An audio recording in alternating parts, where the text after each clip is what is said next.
كارثة ثلاثية بطلها الدكتور أشرف صبحي وزير الشباب والرياضة، مرتضى منصور رئيس الزمالك، وجمال علام رئيس اتحاد الكورة، ومخالفة اللوائح والقوانين بل والتحايل عليها لإرضاء مرتضى منصور، وننوس عين الدولة نادي الزمالك. وميدو بيأكد بفضل الله مصداقيتنا وبيعترف إن كل الصفقات اللي قال عليها إعلام الزمالك سوبر كلها فنكوش ومفيش الكلام دوت.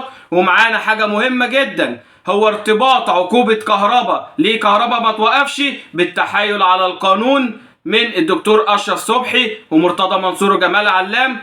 وبس كده لا، في قنبلة انفجرت. خبير اللوائح محمد بيومي اللي رفع لمرتضى منصور القضية بتاعت نادي القرن لو فاكرين، واعترافه الكبير ان هو بيشتري المحاميين، كما اشاع ان النادي الاهلي اشترى محامي الزمالك في قضية كهربا. ولكم في الحديث بقية. بسم الله الرحمن الرحيم، والصلاة والسلام على أشرف المرسلين. حلقة جديدة مع الدرع، حلقة نار مليئة بالأخبار. اخبط اللايك الجميل وعلى بركة الله نبدأ حلقتنا، بداية من وزير الشباب والرياضة والاتفاق الثلاثي الكارثي بين وزير الشباب والرياضة وجمال علام ومرتضى منصور. ايه هو الاتفاق؟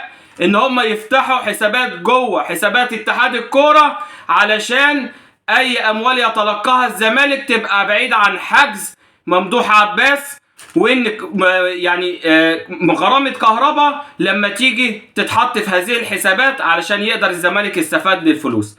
تخيل ان الراجل اللي يرأس المنظومة الرياضية بيعلموا الناس ازاي يتحايلوا على القانون ويكسروا القانون ويمشوا بطرق ملتوية علشان ارضاء شخص معين اللي طلع هدده وقال له السويس وهتكلم، ومن ساعتها الامور اختلفت تماما وماشية في صالح رئيس الزمالك. بل ده رجع فعلا رئيس لنادي الزمالك بعد عزله قانونيا، تحدوا كل ده ورجع. لمصلحة مين يا سيادة الوزير بتعمل كده؟ انت عايز ايه من الرياضة المصرية؟ هل انت موجود لارضاء شخص معين وارضاء نادي معين بعينه؟ خلاص الرياضة المصرية ما بقاش فيها غير الزمالك ومرتضى منصور. ينفع ان رئيس المنظومة الرياضية يشجع الناس على التحايل على القانون ويفتحوا حسابات لنادي الزمالك في اتحاد الكرة عشان يتحول عليها الفلوس، وممدوح عباس الراجل اللي ليه مستحقات وليه فلوس قانونية عند النادي والضرايب والكلام ده كله يروح عليهم الفلوس عشان حضرتك فتحت لهم حساب جديد جوه اتحاد الكرة؟ هكذا تدار الرياضة المصرية يا سيادة الوزير. وطبعا جمال علام حدث ولا حرج، محدش يقدر يتكلم قدام مرتضى منصور ولا يقف قدامه ولا يقول له لا نخالف لوائح ونعمل. والراجل الكبير اللي هو ما ساند مرتضى فساندهم هم كمان، واهم حاجة الوزير يقعد على الكرسي. ايه بقى مدى ارتباط اللي انا قلت دلوقتي بغرامة كهرباء؟ عزيزي الفاضل، ليه الزمالك ليه ما قدمش شكوى بتفعيل عقوبة جديدة ضد كهرباء؟ اقول لكم ليه. لان هما كانوا الفيفا النادي الاهلي بعت له يستفسر عن الحسابات اللي اتحط فيها الفلوس. كانت الحسابات لسه بتتعمل في اتحاد الكوره وبيلاقوا لها حل بمساعده وزير الشباب والرياضه والاتفاق ده، بحيث ان هم يبعتوا للفيفا ان هي دي الحسابات اللي هيتحول عليها الغرامه بتاعت كهرباء عشان يقدروا يستفادوا بالفلوس وما تروحش لممدوح عباس عشان ما ياخدهاش، لانه حاجز على حساب واحد من نادي الزمالك. ولكن باقي الحسابات مفتوحه، بس خايفين من احكام قضائيه جديده تطلع علشان ما ياخدوش الفلوس ديت. تمام؟ فيطلع بقى اعلام الزمالك ومرتضى منصور يبيعوا الهوا للجماهير ويقول لك ان الفيفا واقف مع الاهلي، وازاي الفيفا يسمح للعيب موقوف يلعب؟ كهربا ازاي يلعب ويشارك في افريقيا ويشارك في السوبر؟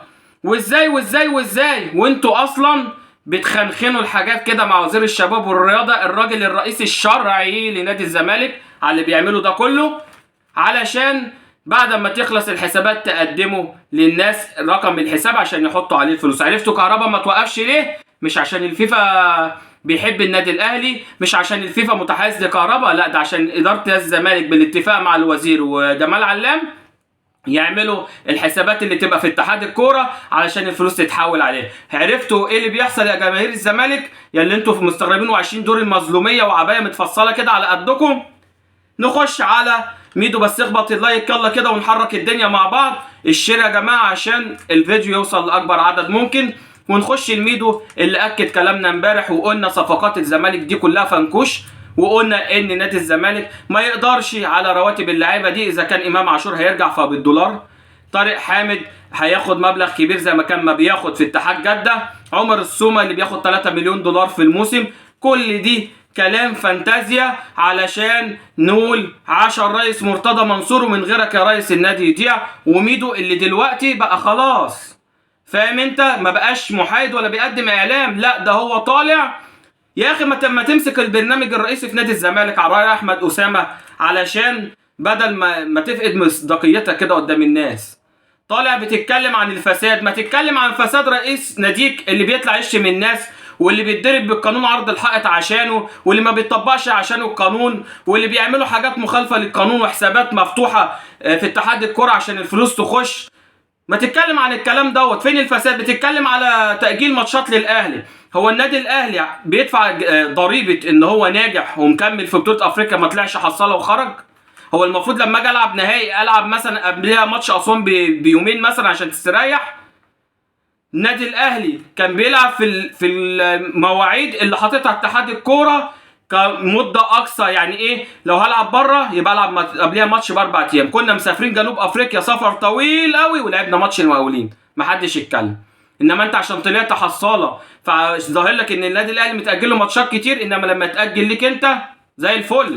طبعا نادي ملاكي، النادي بتاع الدوله ان النص عين امه، انما احنا لا. نشرف مصر ازاي؟ الاهلي ازاي يتاجل له ماتشات؟ يتاجل له ماتشات يا حبيبي عشان بيلعب على بطولات نهائيات انت لسه ما تعرفهاش، وقدامك 20 سنه تاني زي اللي قعدوا ال 20 سنه اللي فاتت عشان تعرف يعني ايه نهائيات وازاي الاهلي ما بيلعبش. المهم ان ميدو طلع كذب كل اللي قناه الزمالك بتقوله واعلاميين الزمالك بيقولوه، ان في صفقات سوبر وان الزمالك هيجيب وهيجيب وهيجيب. قال لك ده كله فنكوش، فمتشكرين وشابوه منك انك انت اكدت المعلومه.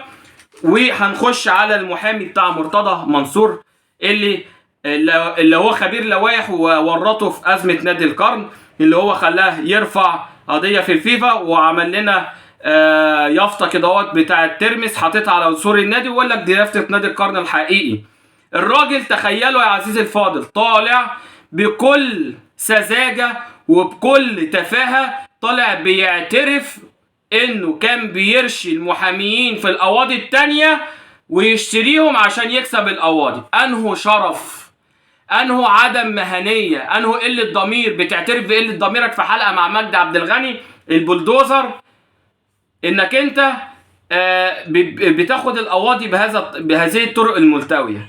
يعني انت لما تروح طبعا لمرتضى منصور، المفروض مرتضى منصور محامي، وتقول ان وتصرح تصريح رسمي تقول ان الاهلي اشترى محامي الزمالك في قضيه كهرباء. اول حاجه انت راجل ما عندكش ضمير.